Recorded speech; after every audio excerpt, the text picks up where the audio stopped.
un dimanche.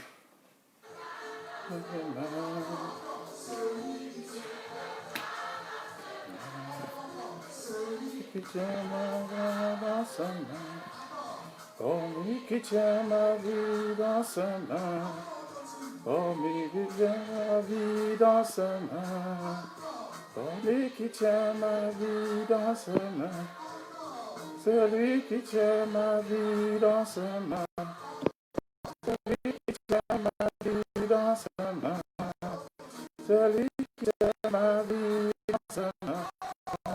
Comme une bébé de bois dans sa main, les océans les met dans sa main, le monde entier dans ses mains. C'est lui qui tient ma vie dans sa main, comme une bille de bois dans sa main, les océans les met dans sa main, le monde entier dans ses mains. C'est lui qui tient ma vie dans sa main, comme une bille de bois dans sa main, les océans les met dans sa main, le monde entier dans sa main. C'est lui qui tient ma vie dans sa main, comme une bille de bois dans sa main, les océans les met dans sa main, le monde entier dans sa main. C'est lui qui tient ma vie dans sa main, le vent de vie de bois dans sa main, les océans les met dans sa main, le monde entier est dans ses mains. C'est lui qui tient ma vie dans ses mains, comme une vie de bois dans ses mains, les océans les met dans ses mains, le monde entier est dans ses mains. Lui qui tient ma vie dans ses mains, comme une vie de bois dans ses mains, les océans les met dans ses mains, le monde entier dans ses mains. C'est lui qui tient ma vie dans ses mains, comme une bille de bois dans ses mains, les océans les met dans ses mains, le monde entier dans ses mains. C'est lui qui tient ma vie dans ses mains, comme une bille de bois dans ses mains, les océans les met dans ses mains, le monde entier est dans ses mains. Bonjour à tout le monde, bonjour encore, venez bien ce dimanche. Connectez-vous, partagez. Un autre dimanche, 60 minutes de prière. Le monde entier est dans ses mains. C'est lui qui tient le monde dans ses mains. Comme une bille de bois dans ses mains. Le monde entier est dans ses mains. Bonjour Christian, bonjour à tout le monde. Connectez-vous et partagez entre 60 minutes de prière. Car c'est le Seigneur qui tient notre vie entre ses mains. Partagez-nous le maximum.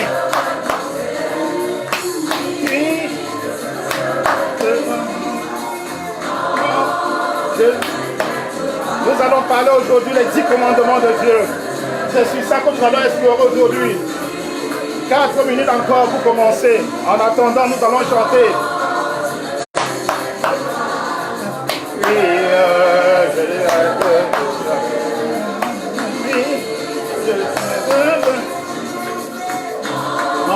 Je ne vais que danser. 4 minutes encore. Partagez. La bénédiction doit se partager. Je ne vais que danser. Oh, je ne vais que danser. Oui, Jésus est le roi. Oh, Jésus est le roi. Oui, je ne peux que danser. Et je donne la vie. Oui, Jésus est tout puissant. Oh, Jésus est tout puissant. Oui, c'est lui qui donne la vie.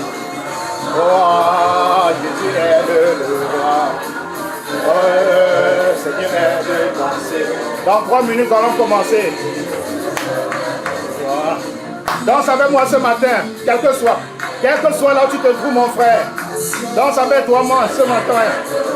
Si tes 2 pieds, danse avec moi, car c'est lui qui tient ta vie.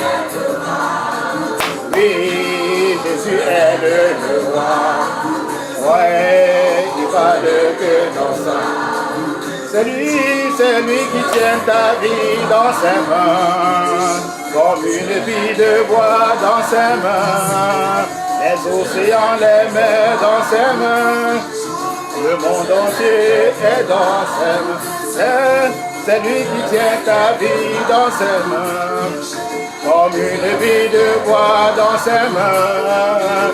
Il est le roi du monde dans ses mains. Le monde entier est dans ses mains.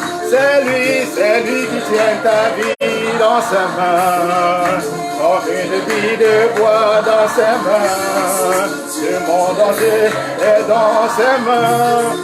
Le monde entier est dans ses mains. Oh, Jésus est notre roi. Oui, il te va faire danser. Oui. Jésus est le Tout-Puissant. Il est le Sauveur.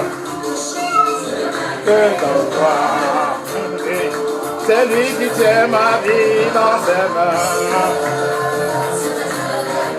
Comme une vie de bois dans ses mains. Les océans les met dans ses mains. Le monde entier est dans ses mains. Oui.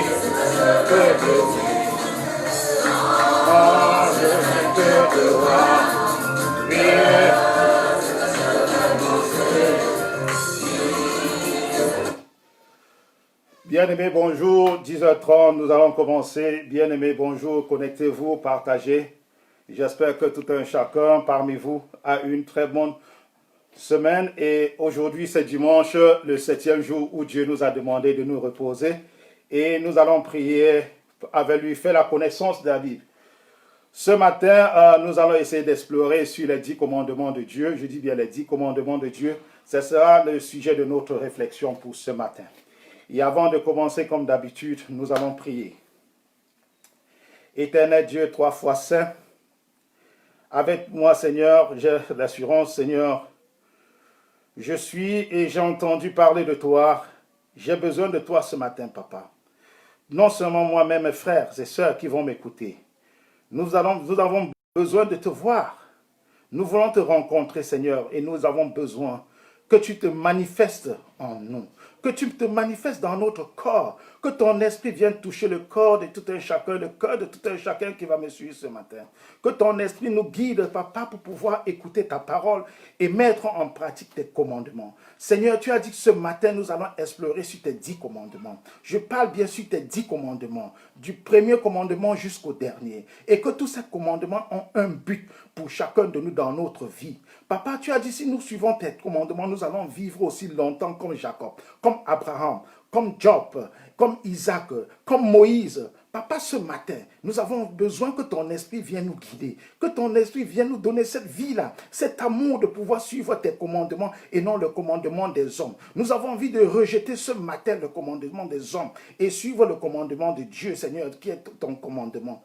Nous avons besoin de vivre notre vie dans tes jours, notre vie selon ta parole, Seigneur. Nous avons besoin que notre vie soit réelle, que ça soit vrai, que ça soit palpable par ta gloire, que notre vie soit changée, que notre destin change par rapport à ta victoire, par rapport à ton sang, par rapport à ta parole, Seigneur. Car ta parole est vérité, ta parole est amour, ta parole nous console, ta parole nous donne l'amour, Seigneur. Ta parole vient nous protéger, ça nous guide ta parole, ça nous revêt beaucoup de choses ta parole, ça nous revêt ton esprit, Seigneur, ça nous montre la voie, Seigneur, ça nous ouvre la voie vers toi, Seigneur, ça nous conduit vers la grâce de Dieu, ça nous conduit vers le ciel et ça nous rejette du péché, Seigneur, ta parole. Nous avons besoin que ton esprit vienne nous guider ce matin, que ton esprit vienne nous conduire ce matin, Papa. Je prie au nom puissant de Jésus. J'appelle tous ces prophètes qui ont vécu avec toi, Papa, et que Jésus-Christ intercède pour nous. Que ce matin, l'esprit de tout un chacun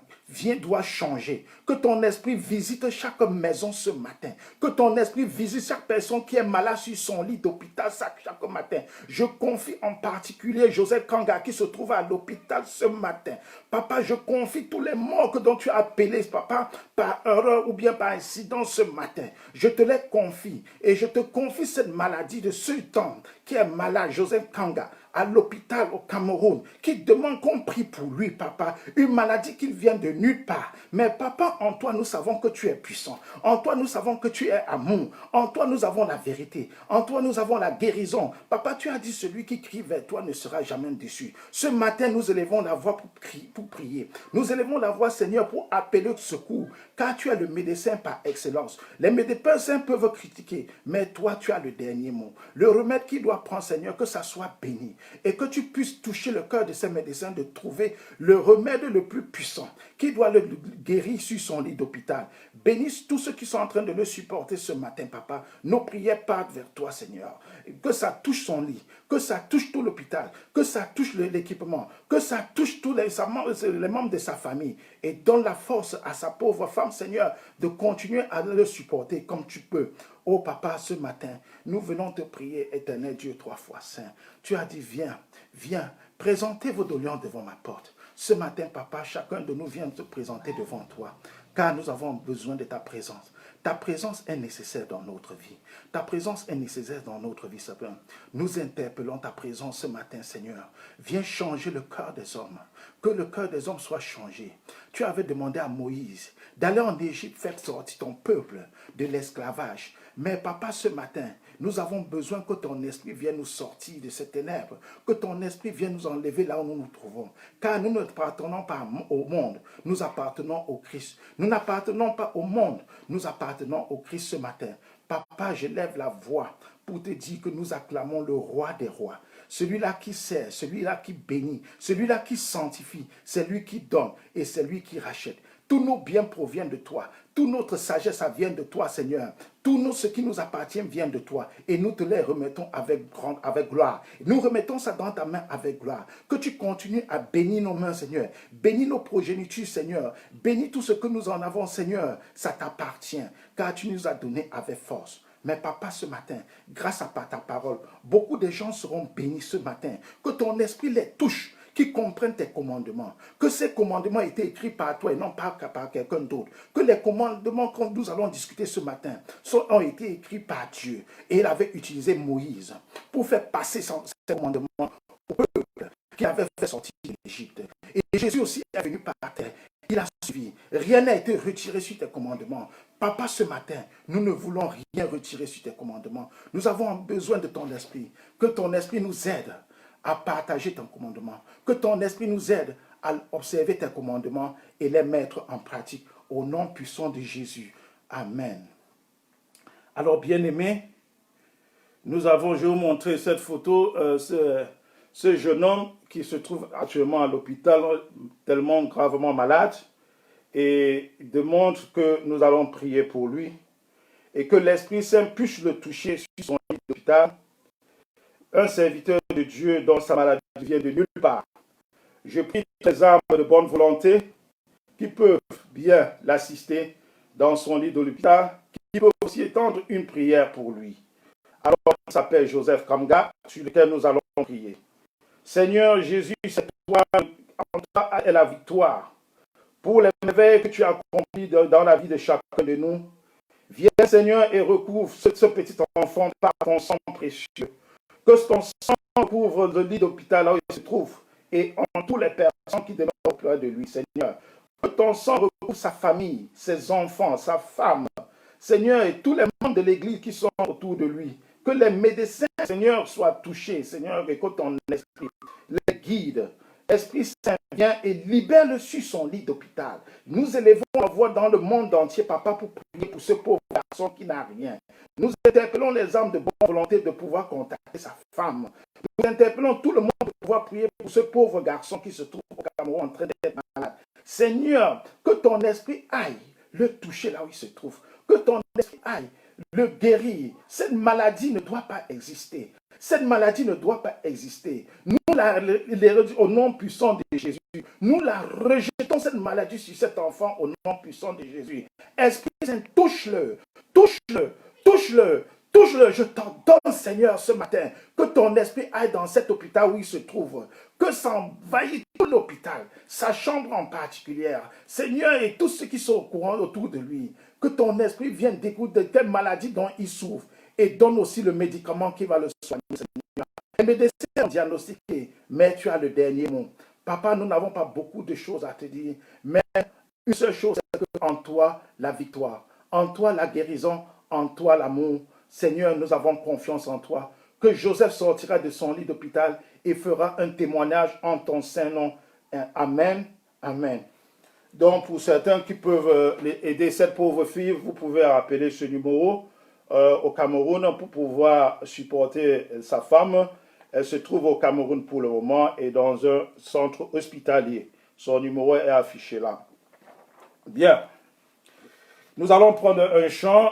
Celui qui tient la vie de nos mains. Ce chant nous dit, c'est lui qui tient la vie de nos mains. C'est lui qui tient le monde. On va chanter.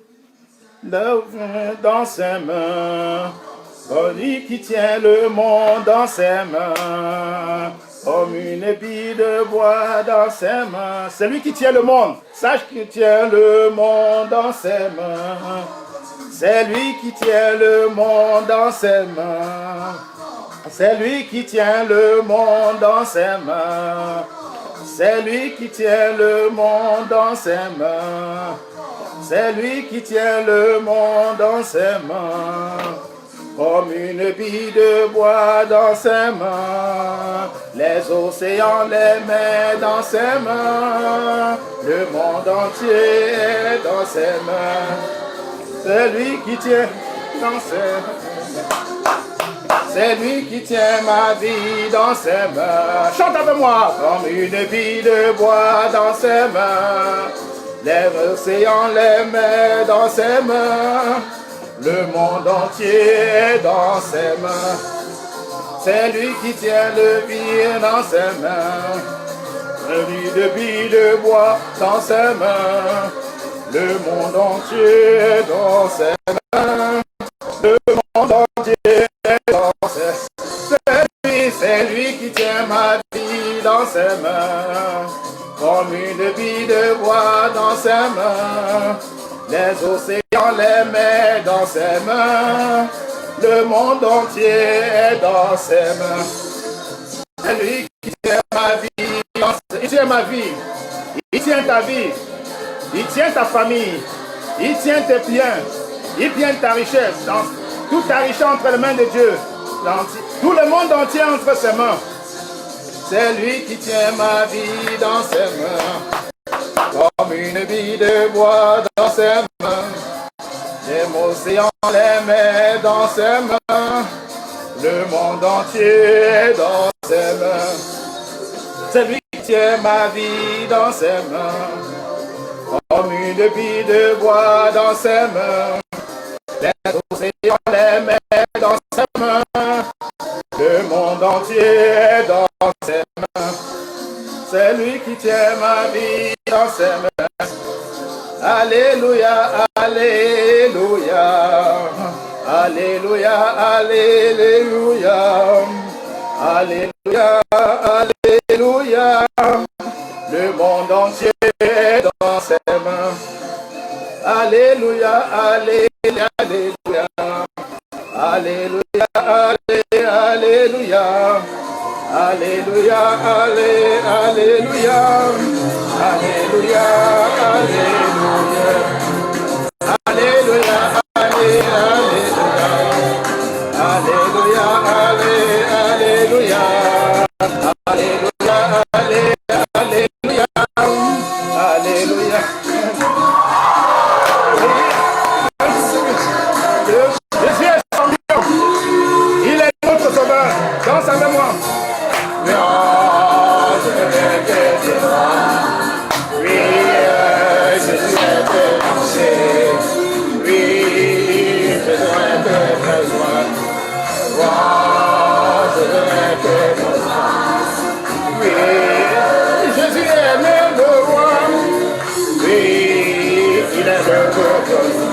Chante-moi.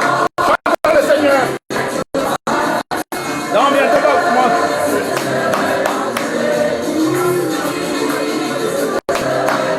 Le Seigneur dit un seul jour pour m'adorer. Et nous allons adorer. Avec des chants, des louanges, l'acclamer, l'adorer. Il est le roi des rois. Il a changé la vie des gens. Je veux être roi. Oui, je veux être oui.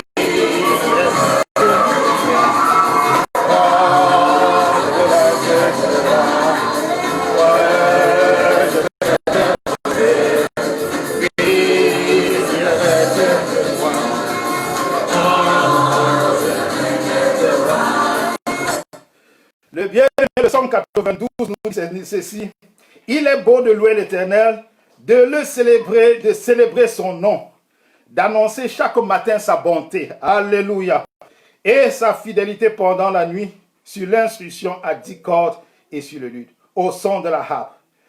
Tu me réjouis par tes œuvres, Seigneur éternel, et je chante avec allégresse l'œuvre de tes mains. Nous devions chanter l'Éternel, nous devons le glorifier, parce que le Seigneur nous dit, ça dans notre Psaume 92, que tes pensées sont profondes, Seigneur. L'homme n'y connaît rien, et l'insensé n'y prend point garde, si les méchants croissent comme l'herbe. Si tous ceux qui font le mal fleurissent, c'est pour être anéantis à jamais. Amen. Le Seigneur dit que le nom de l'Éternel soit grand. Oh, que le nom de l'Éternel est grand. Nous allons à la venue de notre sœur Nina qui va nous prendre pour quelques minutes comme d'habitude. Oh papa, nous te disons merci. Gloire à Dieu. Bonjour la sœur Nina et bienvenue encore ce matin sur notre plateforme. Que le Seigneur et l'Esprit Saint te guident et te conduisent. Good morning, good morning, good morning. Happy Sunday. Thank you so much for that worship song. It's amazing. We know that God delights when we worship him. Our God is spirit. So whenever we praise him, you know, he says that all praise should go back to him, not to men, but to the Lord. I really enjoyed that song. I hope you're keeping well. I hope you had a lovely week.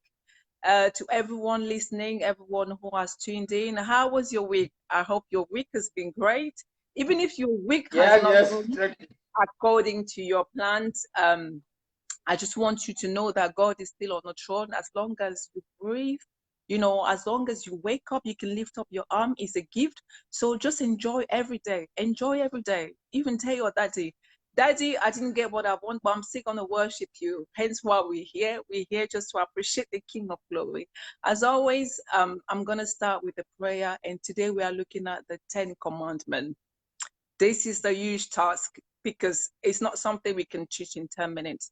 But I'm just going to touch on the basic. And as always, my brother will expand on it. So, Heavenly Father, we thank you. We thank you for another time in your presence. Father, we just want to worship your name.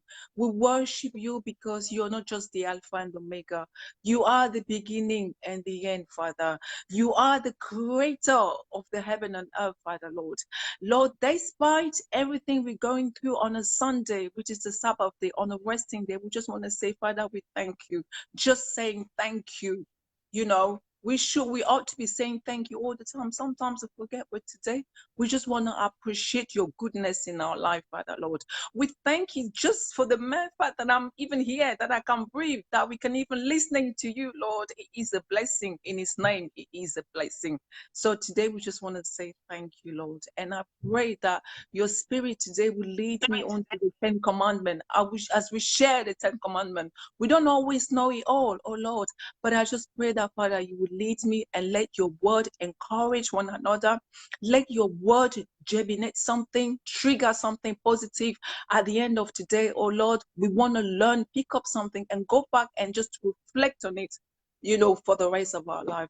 Our Father, we thank you as we commit the service into your hand. I pray that Holy Spirit just lead me in the name of Jesus. Right, today we're looking at in Jesus' name, amen, amen, amen. We're looking at the 10 Commandments. This is a massive topic, I tell you. People still believe because the 10 Commandments is in the Old Testament, we no longer have to follow the 10 Commandments because of the New Testament, you know.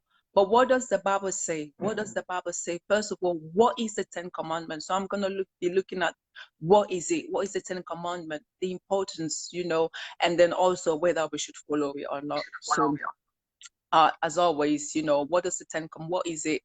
The Ten Commandments actually was written by God's fingers, you know, on stone tablets. This is God, you know, these are the law and rules. It was handed to Moses by God on Mount Sinai.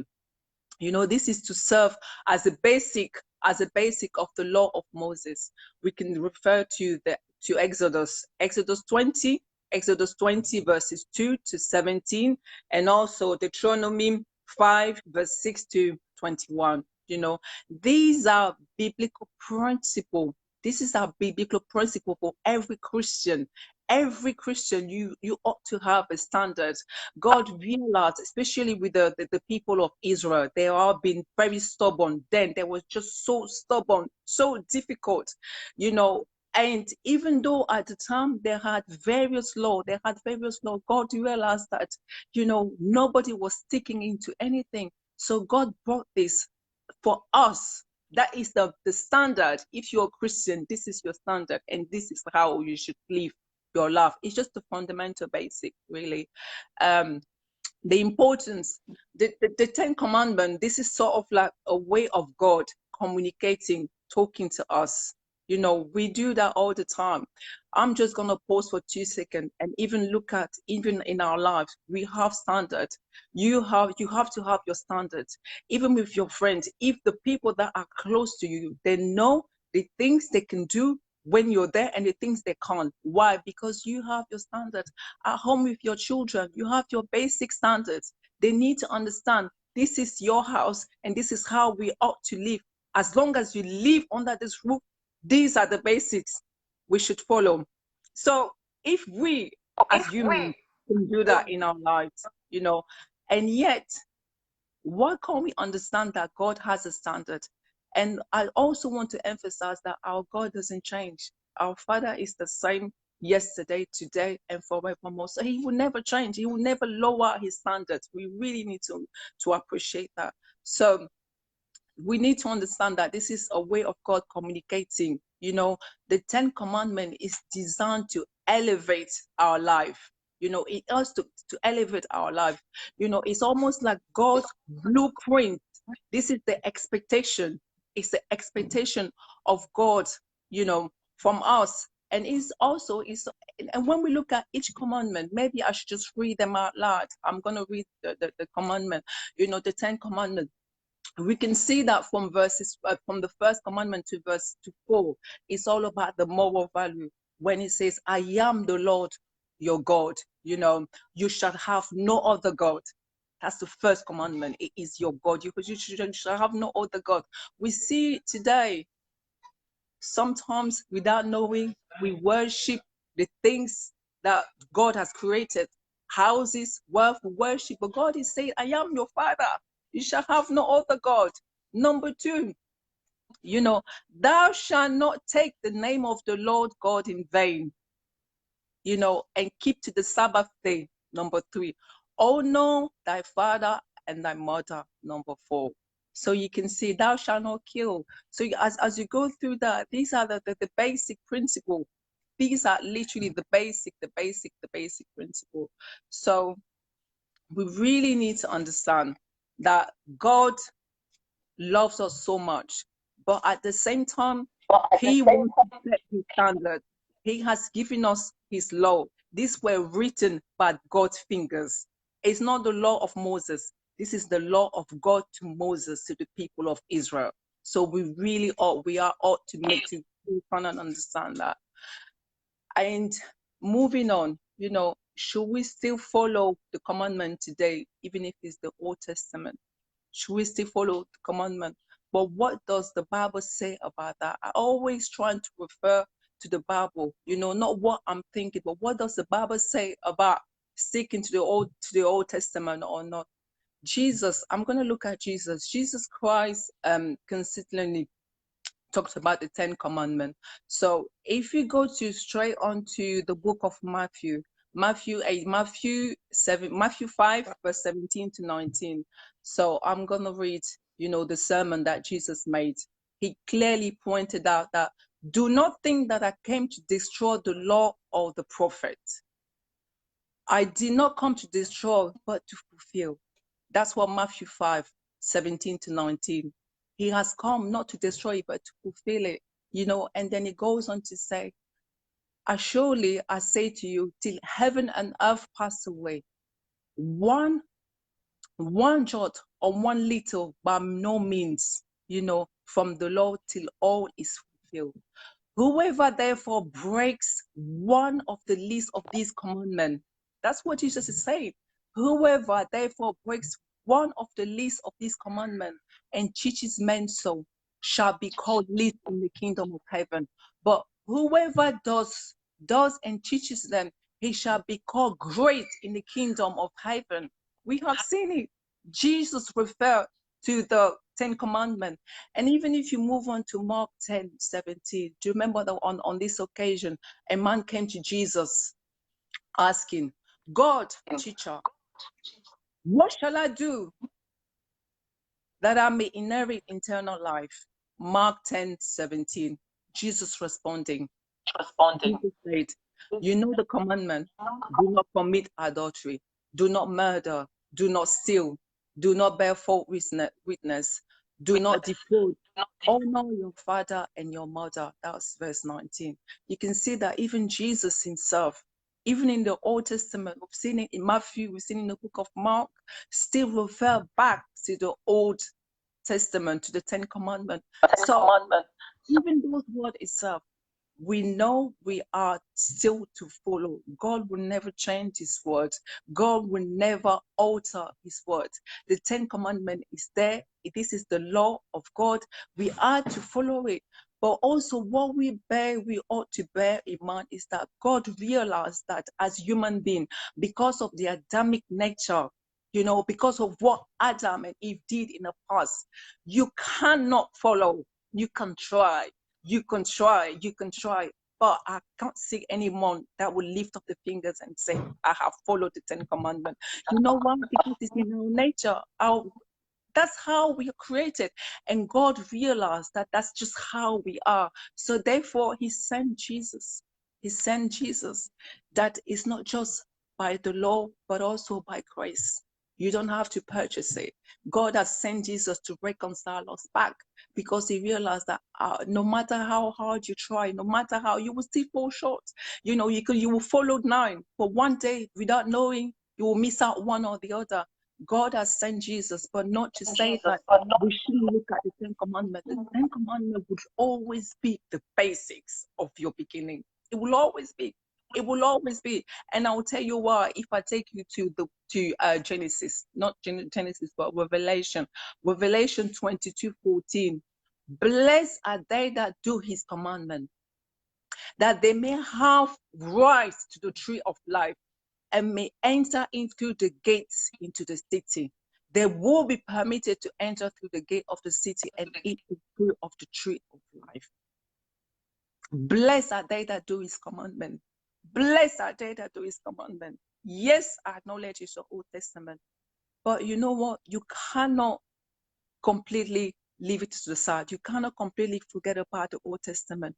It's still valid today, and it'll still be valid to tomorrow. It will still be valid until Jesus comes back.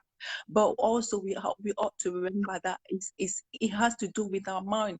Every day as to wake up, you need to acknowledge that you are a sinner. We are all, including myself, we are a sinner. That's why Jesus paid the price. He died on the cross for it, because our sinful nature, we cannot keep to the 10 Commandments. So that's why we call on the Holy Spirit. We ask through the blood of Jesus to continually, daily cleansing us. Wherever we have cut short of the 10 Commandments, wherever we have misses, we ask God to just renew our mind. Renew our mind. We have to set our minds on Christ. It has to be not everything, but only Christ.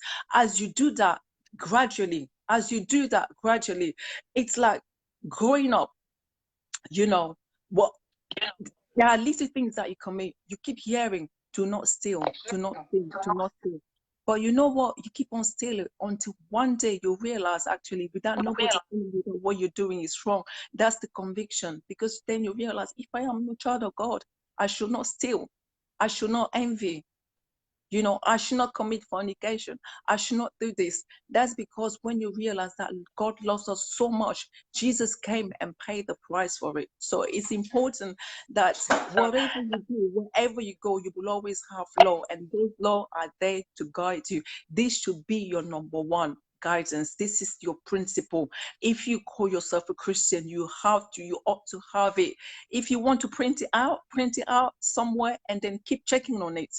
God, am I still following your principle? You know, every time you're saying, just keep coming back. That's why the blood of Jesus is there to cleansing us. You know, I hope that today you have been blessed.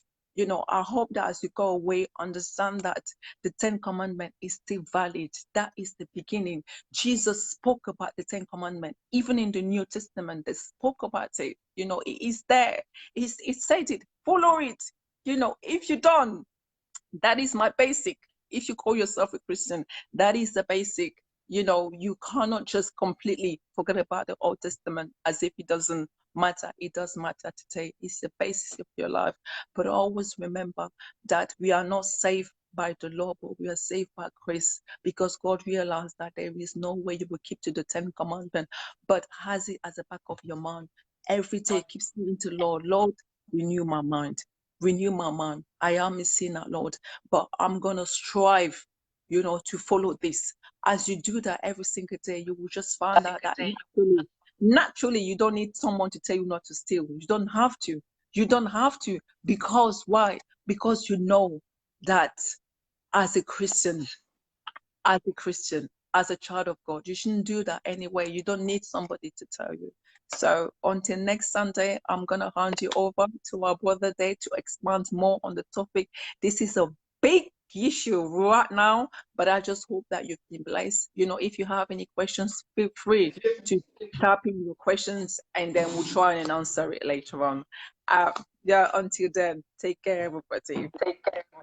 Okay, thank you, Sister Nina. Been blessed. Thank you very much for sharing this topic with us today. So happy Sunday to you. I know that you have another duty to follow. Yeah. I will carry on. See you next Sunday. Be blessed. Thank you. Amen.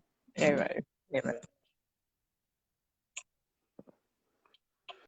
Voilà, bien aimé, nous disons merci à notre sœur Nina de son intervention. Et je sais que beaucoup d'entre vous peuvent aussi intervenir comme la sœur Nina. Ne tâchez pas de vous connecter et faire la demande. Donc, comme vous voyez, on va aller directement sur le topic. 30 minutes, ce n'est pas suffisant, je sais.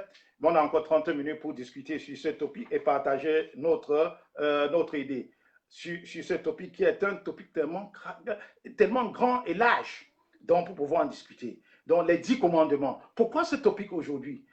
Pourquoi ce sujet aujourd'hui? Parce que on se rend compte qu'aujourd'hui, honnêtement, les chrétiens, ce sont les êtres les plus vulnérables aujourd'hui dans notre vie de tous les jours. Et l'Esprit a dit non, nous devons partager pour voir que chacun puisse se retrouver.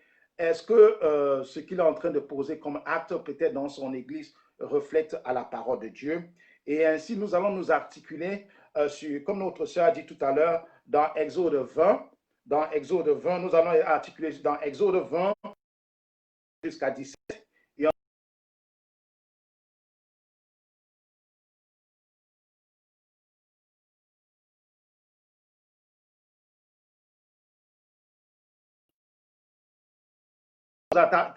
articuler sur ça. Donc, bien aimés, soyez prêts à écouter.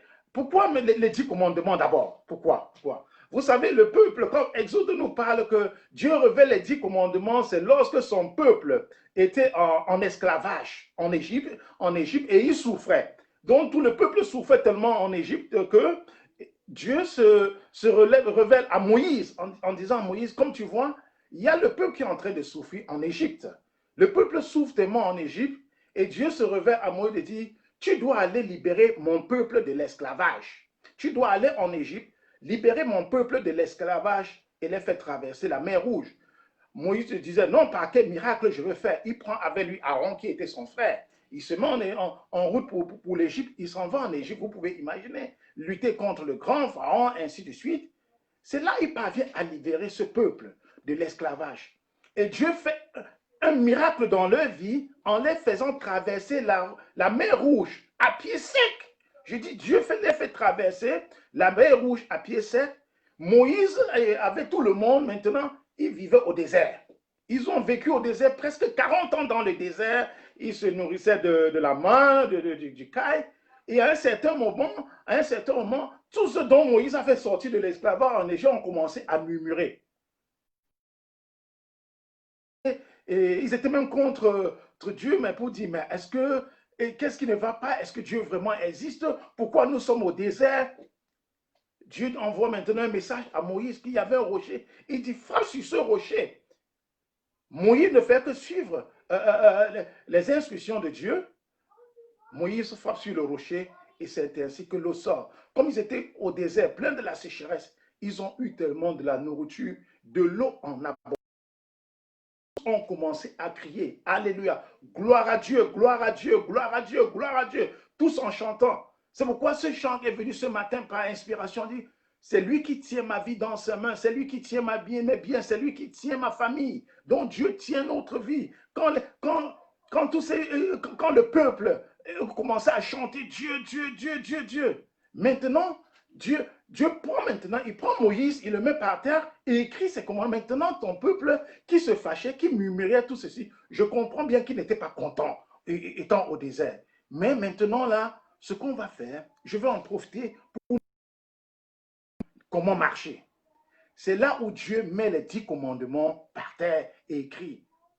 Moïse fait appel maintenant au peuple d'Israël en disant, voilà, vous vous êtes plaigné, vous avez fait tout ceci, maintenant Dieu a accompli votre plainte et voici ce que nous devions voici comment nous devions marcher. Il y a une alliance que nous allons créer maintenant avec Dieu et en ce moment-là, nous devions marcher sur ça.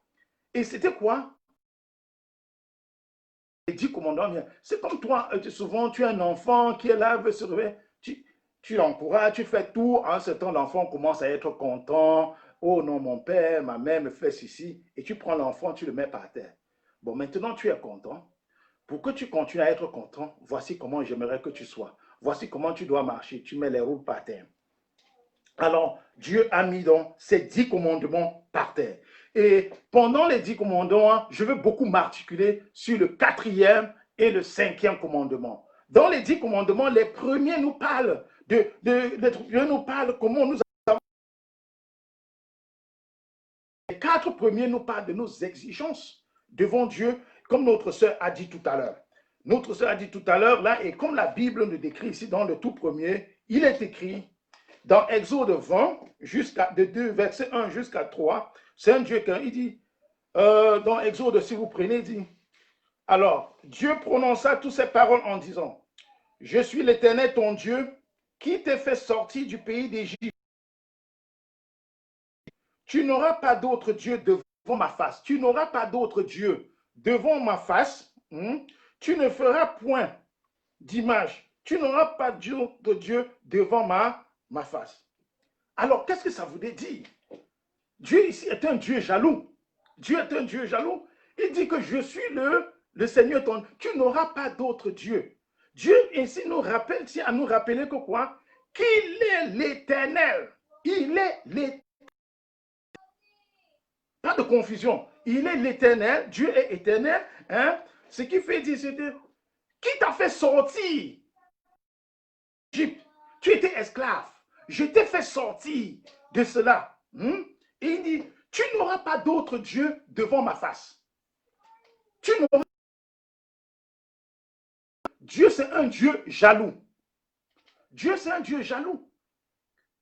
Nous avons cette confusion aujourd'hui entre dans le monde, les chrétiens, ainsi de suite, où soit nous nous attachons au principe de Dieu, certains s'attachent, soit ils ont une confusion, une bipolaire qui ne dit pas son nom, soit s'attacher aux cultures de la religion dans l'église dans laquelle ils appartiennent, soit maintenant à la tradition.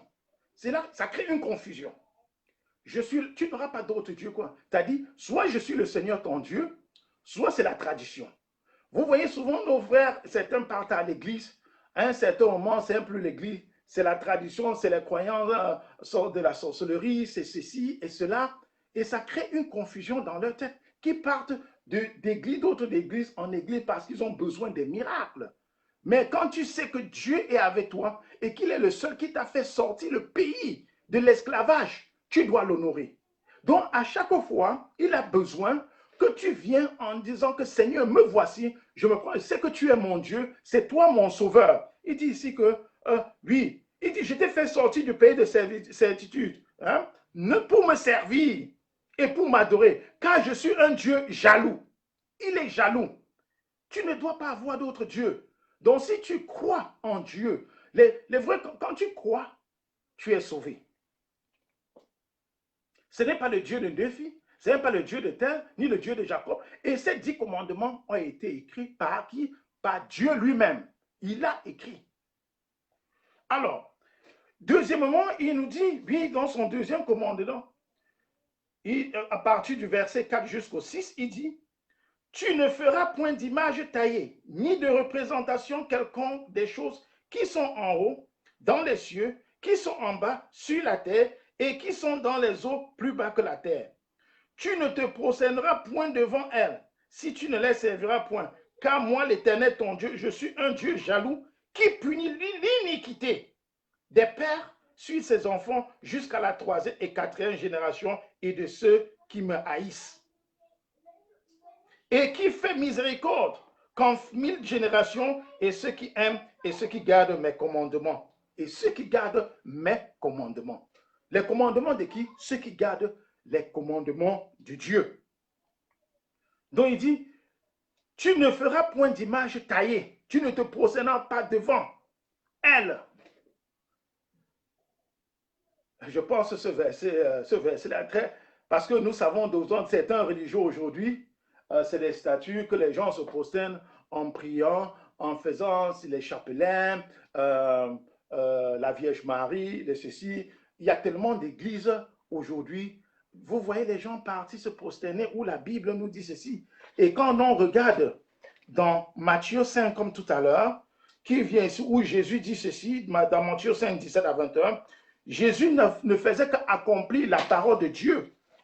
Jésus ici, qui est venu dans le Nouveau Testament pour libérer le monde, faisait maintenant, accomplir plutôt la parole de Dieu, n'avait rien changé. Dans Matthieu 5, versets 17 à 21, il écrit, « Ne croyez pas que je sois venu pour abolir la loi ou les prophètes. Je suis venu non pas pour abolir, mais pour accomplir. » Jésus dit, il est venu pour accomplir les commandements de la loi. Qui étaient quoi? Les commandements de Dieu. Car je vous le dis en vérité, tant que le ciel et la terre ne passeront point, il ne distraira point pas de la loi. Un seul iota ou un seul trait de lettre, jusqu'à ce que celui donc qui supprimera l'un de ses plus petits commandements, celui qui supprimera l'un de ses plus petits commandements et qui enseignera aux hommes à faire même, ça sera appelé le plus petit dans le royaume des cieux. Mais celui qui les observera et qui enseignera les observer, celui-là sera appelé grand dans le royaume des cieux. Amen. Dit celui qui ne pourra pas observer, sera petit. Mais celui qui pourra observer sera élevé dans le royaume des cieux. Jésus n'est pas venu ici, là, pour changer quelque chose sur les commandements de Dieu. Il ne faisait qu'observer. Tu ne feras point d'image taillée. D'image taillée. Nous avons souvent les chapelains, nous portons souvent la croix. Vous voyez certains gens qui font ceci. La plupart du temps, c'est pendant le carême à l'église catholique où vous voyez les gens, on va de station en station et ainsi de suite pour se prosterner. La Bible est en train de nous dire non aujourd'hui. Dans le 3e commandement, il dit ici, tu ne prendras point le nom de l'Éternel, ton Dieu en vain, car l'Éternel ne tiendra point pour innocent celui qui aura pris son nom en vain. Hey, tu ne prendras point le nom de l'Éternel en vain. Qu'est-ce que ça voudrait dire? Nous avons tendance souvent, en général, les gens vous disent que non, je jure. Non, je jure au nom de Dieu. Dieu n'en a pas besoin. Il est interdit. Il t'interdit que tu ne prendras pas le nom de Dieu en vain. Il dit, tu ne prendras point le nom de l'Éternel, ton Dieu, en vain, car l'Éternel ne laissera point impuni celui qui prendra son nom en vain.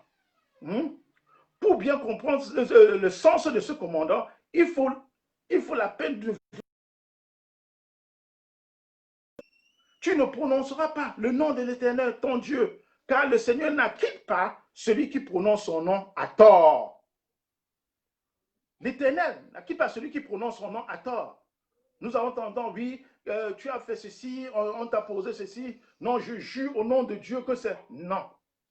Par contre, Jésus a dit ceci. Ce n'est pas à homme. Il dit, vous avez pris l'exemple d'Ananias et Saphira, il dit que ce n'est pas à homme que vous mentez quand tu mens, mais c'est à Dieu. Donc, il suffit simplement de dire, il est même dans la grâce de Dieu, Dieu ne nous traite pas toujours comme il a fait pour Ananias. Non, Dieu ne nous traite pas comme ça. Dieu ne nous traite pas comme ça. Quand nous regardons ceci dans notre Père, la prière simple, notre Père qui est aux cieux, que ton nom soit sanctifié. Que ton nom soit sanctifié. Voilà le troisième exprimé d'une façon positive. Que ton nom soit sanctifié. Cela veut dire aussi que sanctifier le nom de Dieu, notre Père, devrait être une préoccupation majeure. Sanctifier le nom de l'Éternel devait être une préoccupation majeure pour nous. Oui. Bien. Et le quatrième, maintenant, commandement, en disant, qui va du verset 8 au verset 11, souviens-toi du jour du sabbat pour le sanctifier. 6 jours pour travailler, je dis 6 jours, et tu feras tout ton ouvrage. Mais le 7e jour pour le sabbat, consacré à l'Éternel ton Dieu, tu ne feras aucune. Donc de 7 jusqu'à 11, tu ne feras aucun ouvrage, ni toi, ni ton fils, ni ta fille, ni ton serviteur, ni ta servante, ni ton bétail, ni l'étranger qui est dans ta maison. Le 4e commandement, je vais beaucoup m'attarder sur ça aujourd'hui. Dieu nous dit ici, dans le 4e commandement, tu travailleras 6 jours et le 7e, tu vas te consacrer à Dieu en te reposant. Qu'est-ce que Dieu voudrait nous dire par ici? Dieu n'a pas besoin des néants, des feignants. Dieu a besoin des travailleurs. Dieu a besoin des gens qui travaillent. Mais aujourd'hui, ce verset, les gens n'articulent pas sur ça. Alors, on passe plus du temps à dire, je m'en vais à l'église de lundi jusqu'à dimanche. Le 7e jour ici n'a pas été attribué le dimanche. Dieu a dit 6 jours. Sur 7 jours, ton 7e jour peut être lundi, le 7e jour de l'autre peut être mardi, mais tu dis tu dois travailler pendant 6 jours, mais un seul jour, tu as ce jour de repos, c'est ce que vous dites sabbat en hébreu, le jour de repos, c'est un jour que tu dois t'asseoir en te reposant, fais la connaissance de la parole de Dieu, toi, ta famille, tes enfants, ton serviteur, donne-les données de repos. Beaucoup d'entre nous ici, quand on utilise les bonnes, on les utilise à tort et à travers, on abuse. Tu dois travailler. Le fait d'aller à l'église tous les jours, comment tu dois travailler? Et le travail ici, Dieu ne veut pas dire que tu vas t'asseoir, tu pries. Le travail, c'est dire que quoi? Tu as étudié, tu as fréquenté, tu passes tes examens, tu pries Dieu de t'accorder, de te donner l'esprit ouvert pour pouvoir assimiler tes cours, et tu fais tes applications, tu étudies, tu fais des recherches, tu vas à l'interview, tu obtiens ton boulot et tu rends grâce à Dieu pour ça. Dieu n'a pas besoin des feignants. Non, Dieu n'encourage pas ici la paresse ni l'osivité. Dieu n'encourage pas les paresseux. Dieu est en train de vouloir les gens, un peuple qui travaille. On dira toujours, non, venez à l'église, venez à l'église. Lundi, il y a telle activité. Mardi, il y a telle activité. Mercredi, telle. Jeudi, vendredi, samedi, dimanche. Vous passez votre temps à l'église. Là, maintenant, il y a confusion entre la parole de Dieu et la parole de votre pasteur. De maintenant, vous marchez par rapport au commandement de l'Église et non au commandement de Dieu. Chrétiens, vous êtes tellement vulnérables. Il est temps de mettre la parole de Dieu en pratique. Parce que c'est grâce à ce travail que tu as payé tes factures. Avant même le péché d'Adam, Dieu avait donné ça comme il avait mentionné le travail. C'était obligé pour Adam. C'était un mandat qu'il lui avait confié. Il dit, votre corps a besoin d'un repos. Notre corps a besoin de le repos pour prendre connaissance de la parole de Dieu. Le repos pour prendre. Travailler 10 jours. C'est dans le psaume 92 aussi, de travailler 6 jours et un seul jour pour adorer le Seigneur. Pas seulement le dimanche, un seul jour pour travailler le Seigneur, pour adorer le Seigneur.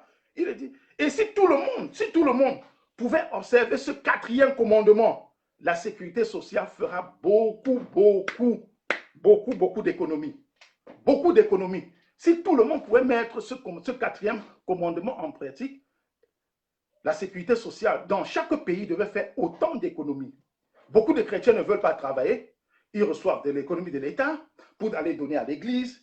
On doit payer la maison, on doit payer ceci, on doit payer cela. Mais on ne les encourage pas à travailler. Dieu dit ceci. Dans son 4e commandement, je répète encore, il dit,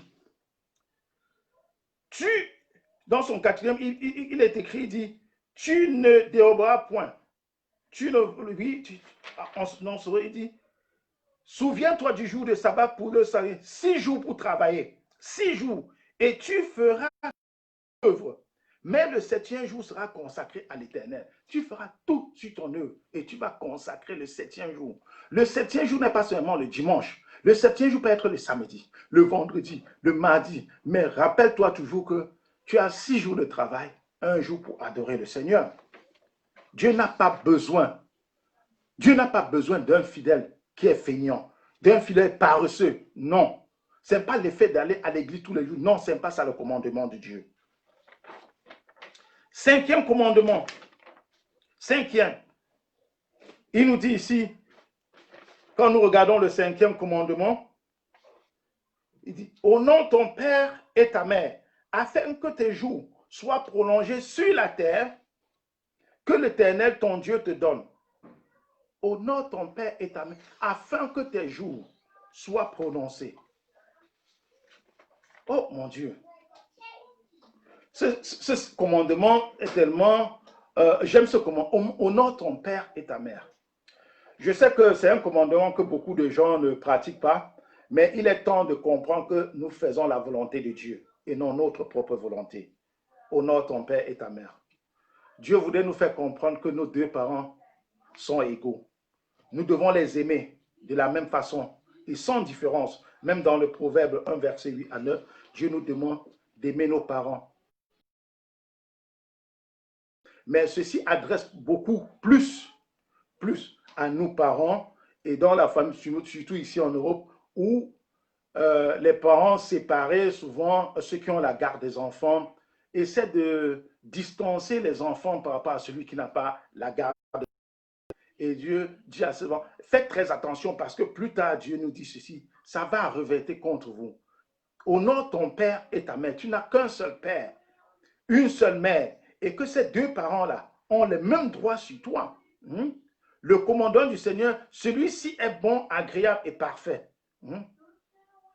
Nous savons souvent que certains enfants, le fait qu'ils ont grandi peut-être d'une manière hostile, souvent d'autres rejettent même leurs parents. Mais la Bible nous dit, quoi qu'ils fassent, quel que soit ce que ton père et ta mère, tu dois les honorer. Tu dois les pour obtenir la grâce et pour vivre longtemps que possible. Il dit que tes jours, regardons bien, il dit ceci dans son commandement à partir du verset 12, il nous dit ici, honore ton père et ta mère afin que tes jours se prolongent dans le pays que l'Éternel ton Dieu te donne.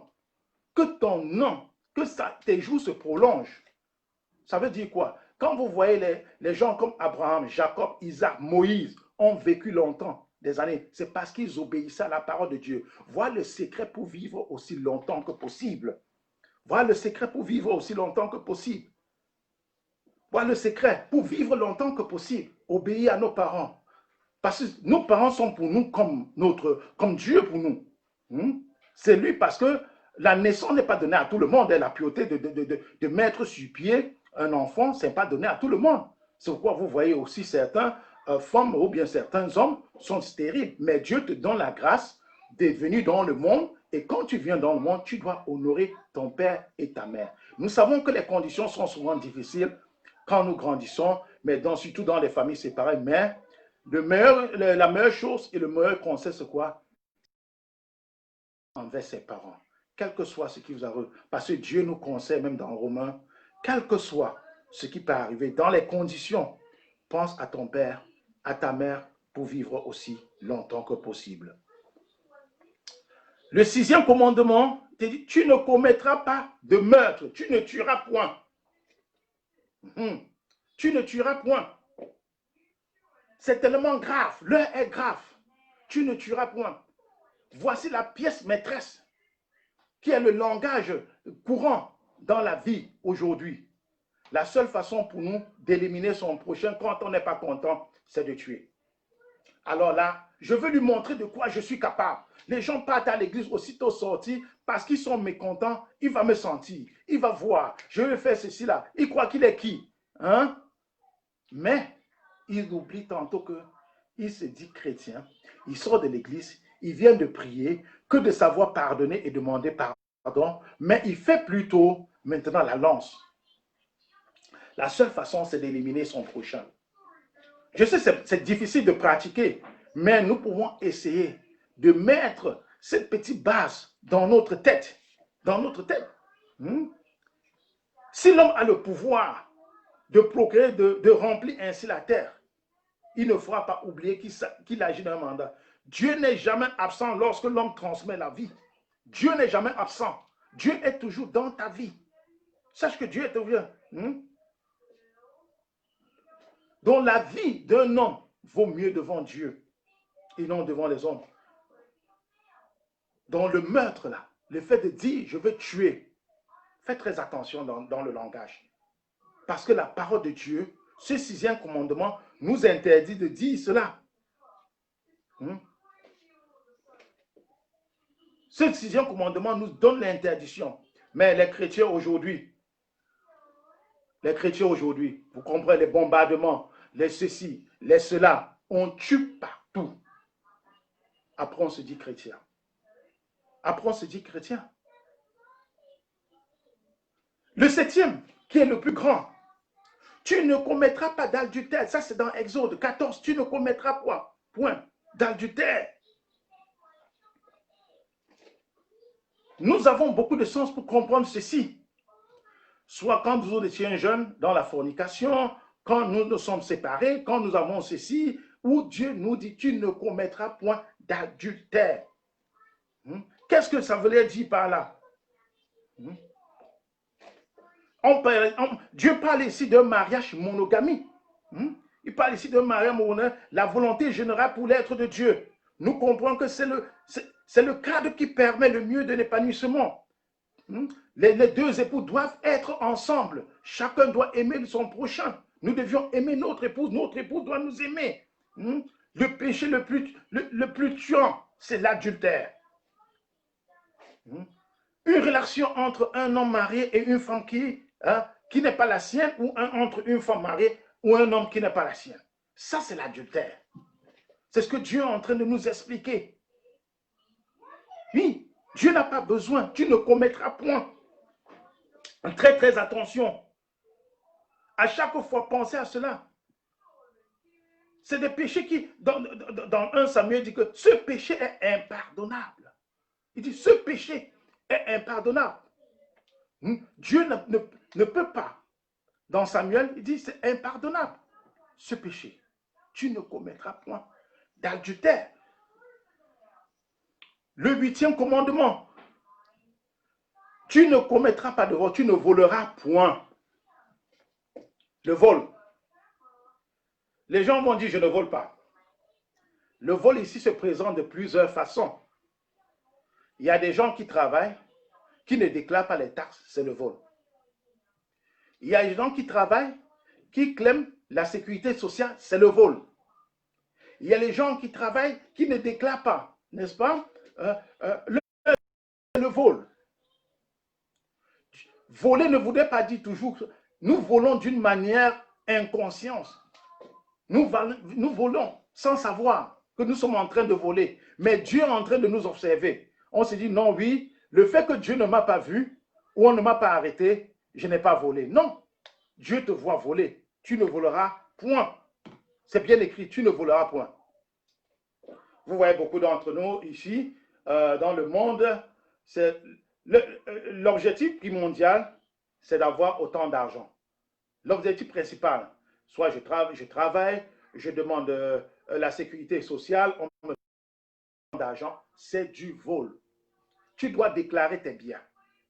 Voler ne veut pas dire que tu sois arrêté dans un shop. Oui. Le 9e commandement, tu ne porteras pas de faux témoignages contre ton prochain. Tu ne porteras pas de faux témoignages contre ton prochain. Ça veut dire quoi?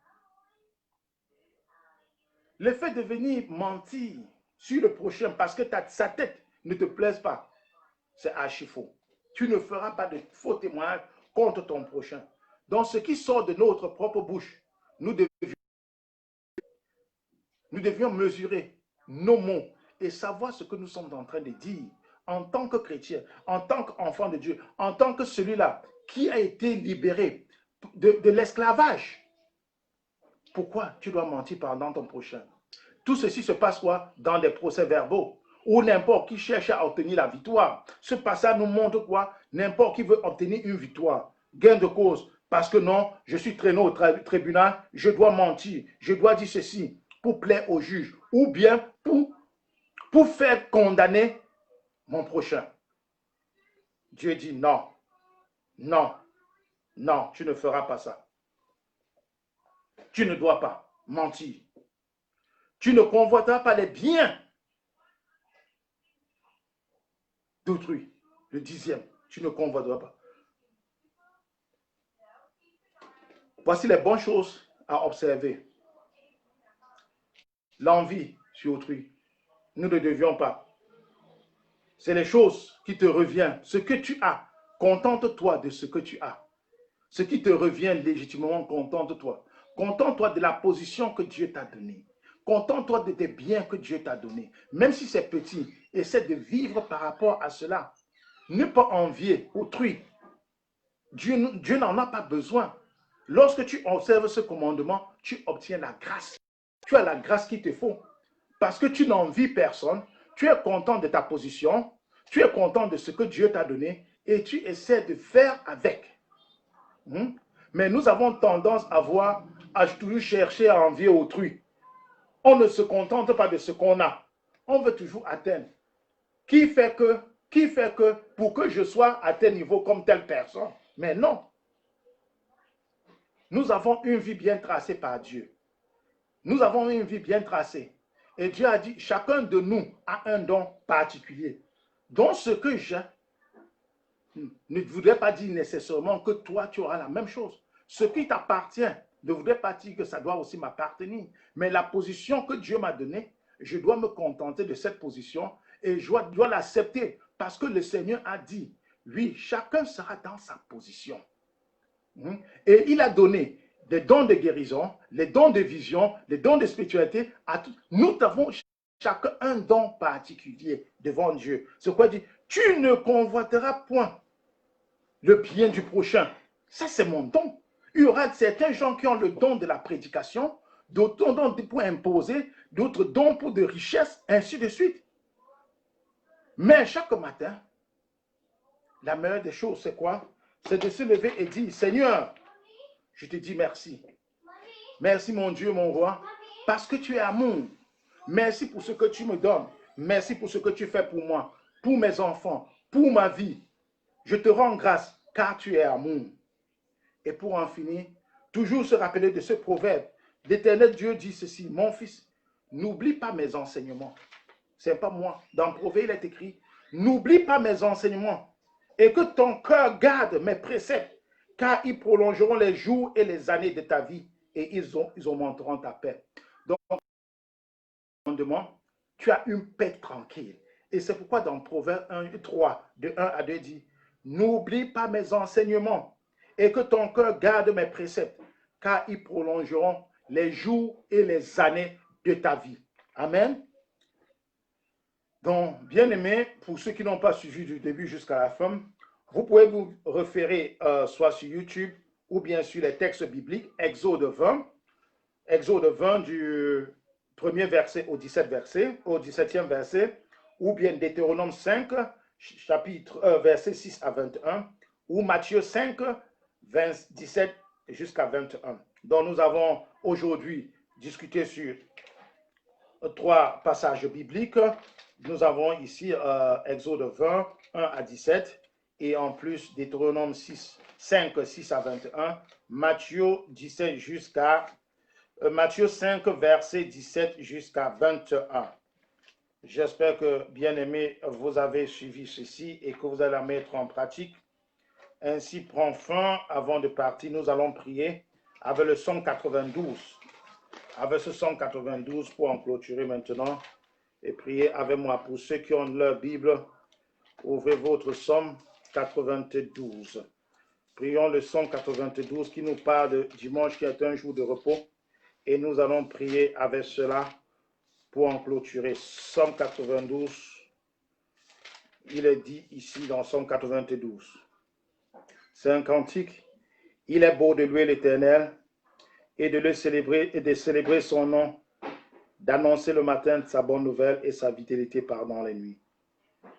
Et l'instrument dit les cordes sur lui, au son de la harpe.